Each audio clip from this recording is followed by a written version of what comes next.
is Dana Golden. We're going to roll right ahead with our look at environmental macroeconomics with a look at trade models in environmental macroeconomics. So some key themes of these trade models. They look at the interaction between trade policies, environmental outcomes, and the role of comparative advantage, resource endowments, and environmental regulations.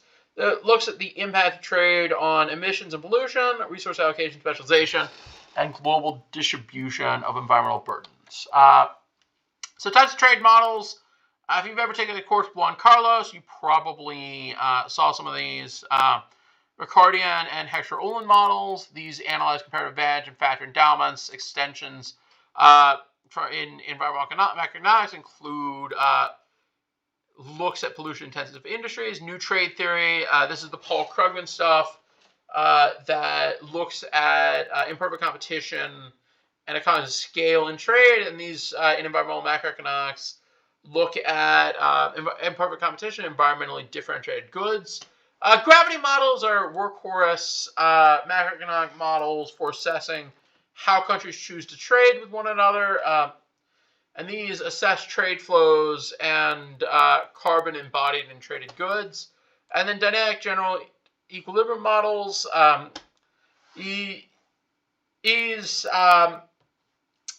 particularly computational general equilibrium models incorporate environmental policies in a trade model. So a lot of these trade models help demonstrate that if you don't incorporate environmental policies by trading partners, if you just go it alone, you're going to cause problems. So one computable general equilibrium model I'm very familiar with is called the Global Trade Analysis Project, GTAP. A lot of my friends are from Purdue University and spent a lot of time around this model. So what is it? It's a global economic model and database used to analyze trade, environmental, and economic policies, established in the 1990s by Purdue. It's widely used for policy analysis for international trade, climate change, and energy markets. And some core elements are its multi-region, multi-sector general equilibrium model that covers trade linkages, production, and consumption patterns, and integrates environmental and resource data for sustainability analysis. This is kind of an odd project because it was really a combination between ag economists and economists. Purdue has traditionally had a very good ag and environmental economics program, but it's also had some really heavy-duty computational economists. And they did a really interesting overlapping project called GTAP, which is a computable model that is pretty standardized and allows an out-of-the-box model to analyze new policies. It's quite interesting. Key features of GTAP, it covers over 140 countries and regions and includes a wide variety of sectors. It combines data on trade, production, and emissions, harmonized within national input and output tables. It utilizes a standard neoclassical general equilibrium framework that captures interaction between markets and regions and tracks resource allocation and income distribution. And it looks at it allows you to look at models of carbon emissions, land use, and energy systems. Some core elements: firms maximize profits using inputs, capital, labor, land, and intermediates. There's a CS, or constant elasticity of substitution production function for substitution between inputs. Households, a representative agent, maximizes utility subject to income. It assumes Armington trade so that goods are differentiated by origin. So it's not a new trade theory, though there is a modern version of GTAP that allows you to make some more standard assumptions about imperfect competition that have become more popular recently. And there's bilateral trade flows modeled with transport costs. The government exists in the model and collects taxes and provides public goods. GTAP as a model is really a model for policymakers. There aren't many macroeconomic researchers who are really doing things with GTAP, but it's the kind of a model that IMF creates where you have an out-of-the-box model, and you can use it to analyze policies in a consistent framework. So it's a computable general equilibrium model, and so they all have this very complex circular flow where you have all these variables that go into each other. So here's the circular flow. You have the rest of the world where you trade. You have producer. You have investment. Investment feeds into production. You have a private household, and you have savings, and you have a government.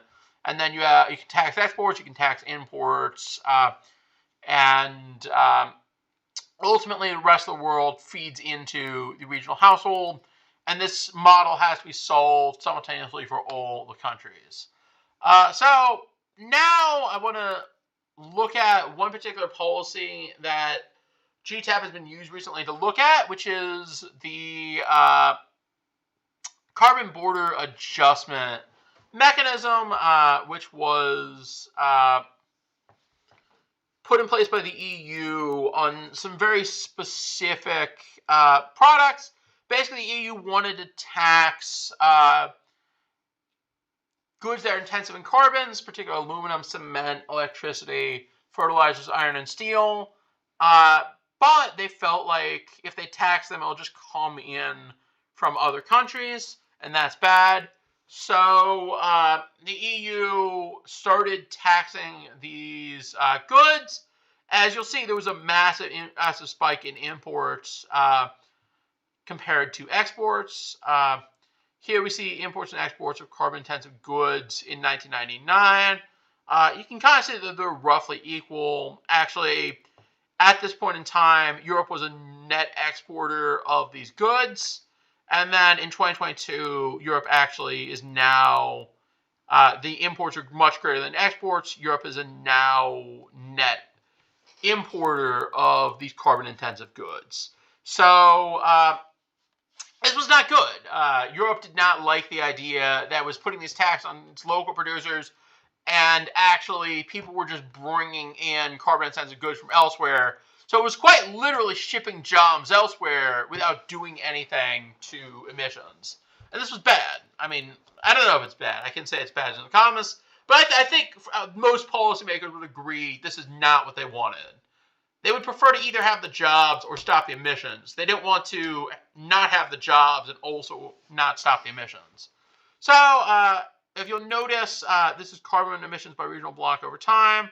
There's been a decrease for Europe, whereas North America has also seen a decrease, but everyone else has remained pretty constant. There's been a little bit of increase in carbon emissions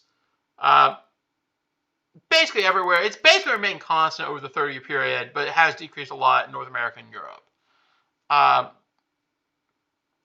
So application GTAP, you can assess the impacts of trade agreements, and you can also evaluate carbon tax emission systems and renewable energy use. You can study the impacts of biofuels, deforestation from food security policies. Once again, this is a combination ag econ and econ. And then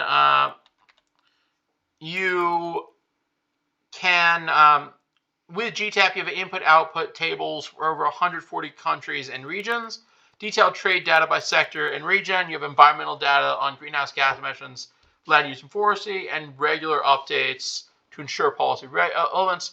The current version includes expanded sectoral coverage and enhanced environmental data. So strengths and limitations of GTAP.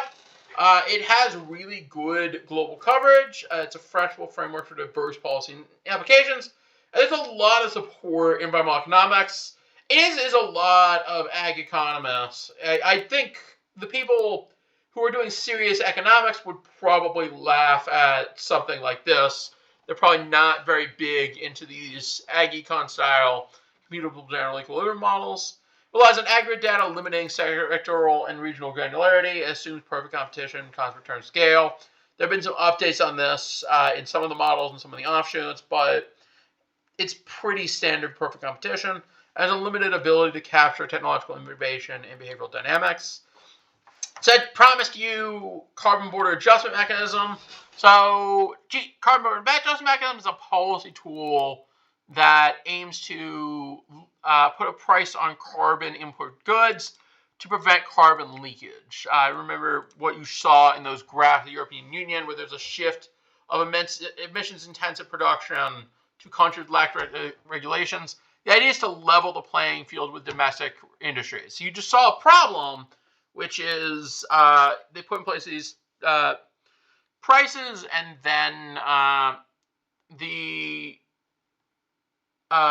industries just move somewhere else. So how do we stop that? We put a tariff on carbon-intensive industries. So how do you do this with GTAP? You can track embedded emissions in trade goods using detailed sectoral data. It can simulate the impact of carbon border adjustment policies on trade flows between countries, emissions leakage, and competitiveness of industries in different regions. Ideally, you want to put in place a policy, and you don't want Europe to be importing more carbon-intensive goods. You want a transition away from these goods entirely. And you can also assess the distributional impacts on developing countries exporting emissions-intensive goods and the effects of consumer prices and welfare in importing countries.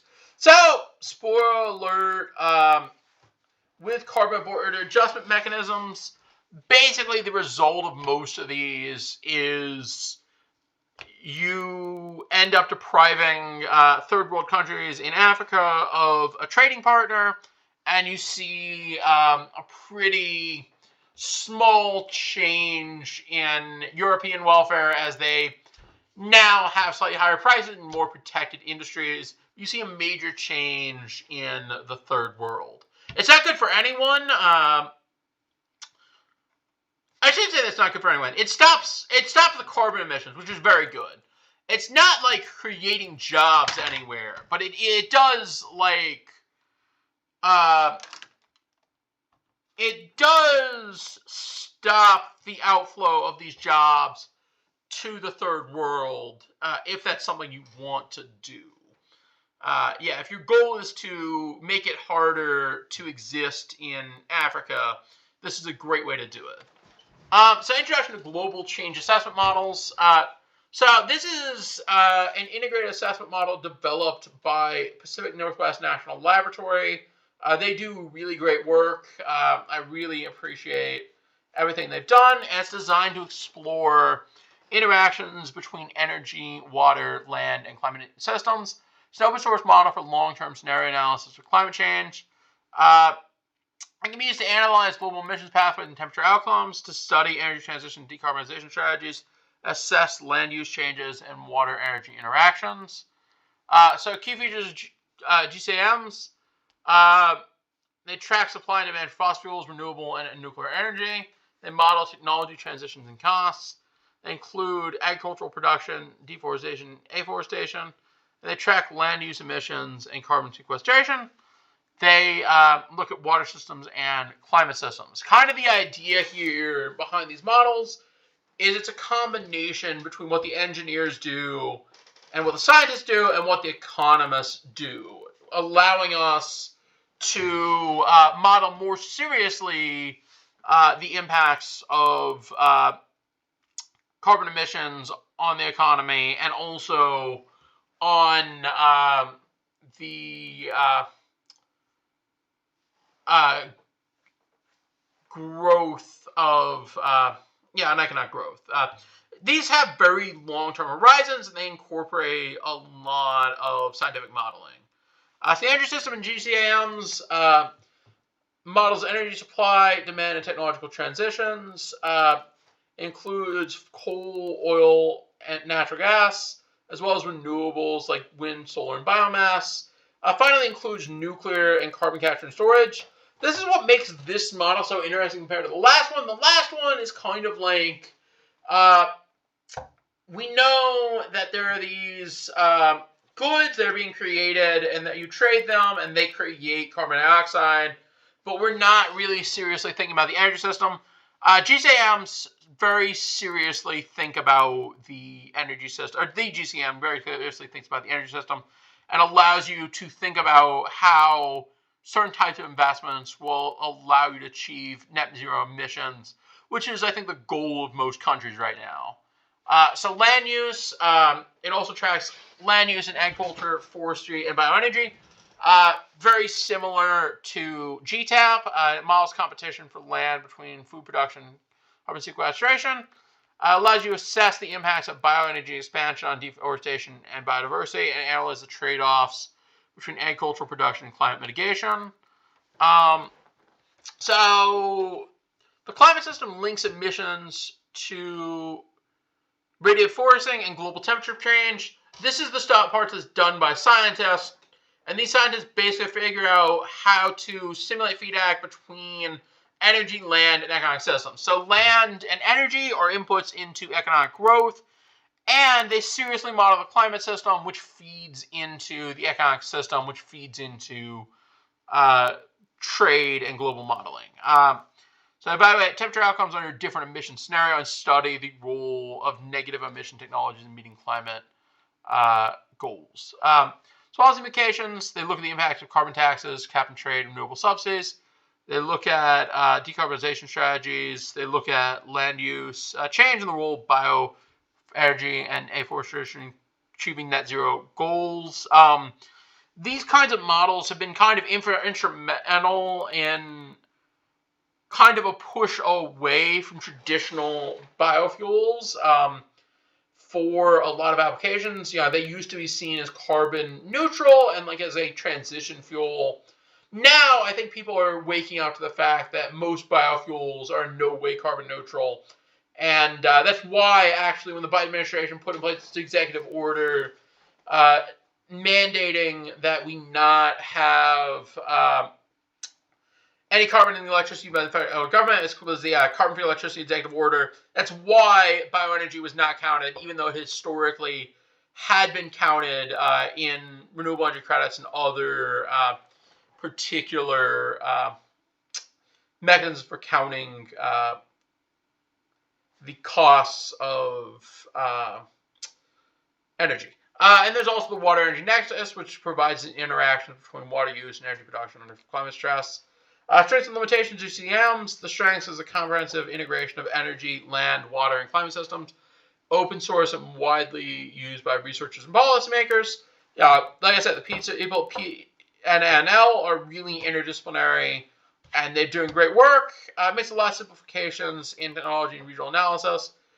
And it's not a great economic model. I think the people in Stony-Brook economics, my friends who are macroeconomists would probably say, this is not macroeconomics. These people are doing something else. You could not publish this in a macroeconomic journal. It's a fair complaint. But, there's a need to push neoclassical economics together with real studies of emissions, and this is one pathway to do that. So future directions for GCMs: improve modeling for economic and behavioral feedbacks, greater regional and sectoral granularity, enhanced integration of adaptation strategies and climate resilience. Really what we need is someone to come up with a model like this. Obviously, we need to look at distributional impacts. There's a lot of people who are working on that right now. Probably not going to be that many people in the next 2 to 3 years, but we need people who take models like this that see a little part of it. This sees a little bit of the economics and a lot of the science, and incorporate real economic modeling in models like this. All right, I hope you have a great day. I'll see you next time.